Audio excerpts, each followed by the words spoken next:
கொஞ்சம் காரம் பண்ணுறோம், காலையில் டிஃபனுக்கு சாப்பிட்லான்னு சொல்லிட்டு. பாருங்கள், ஏலக்காய் பொடி போட்டுட்டு அந்த ப்ரௌன் சுகர் இருக்குது இல்லையா, அந்த ஒயிட் போடுறத விட இது கொஞ்சம் ஹெல்தி இல்லையா, அதனால் இதை போட்டாச்சு. தேங்காய் பூ போட்டுட்டு கொஞ்சம் முந்திரி பருப்பு போட்டு மிக்ஸ் பண்ணி வைக்க வேண்டியதாங்க. அவ்வளோதான், அது ரெடி ஆகிடுச்சு. காரத்துக்கு இந்த கடுகு, உளுத்தம்பருப்பு, கடலைப்பருப்பு தாளிச்சிக்கிட்டு பச்சை மிளகாய் போட்டுட்டு கருவேப்பிலை உருவி போட்டுக்கிறோங்க.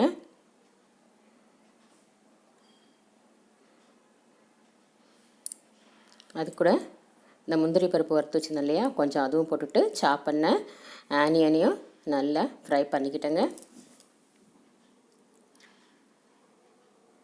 அதுக்கு தேவையான அளவு உப்பு போட்டுக்கிட்டு அதையும் மிக்ஸ் பண்ணிக்கலாங்க. வெங்காயமும் கொஞ்சம் சீக்கிரமாக வதங்கிடும். அது வதங்கினோடனே இந்த இடியாப்பத்தை போட்டு நம்ம மிக்ஸ் பண்ணி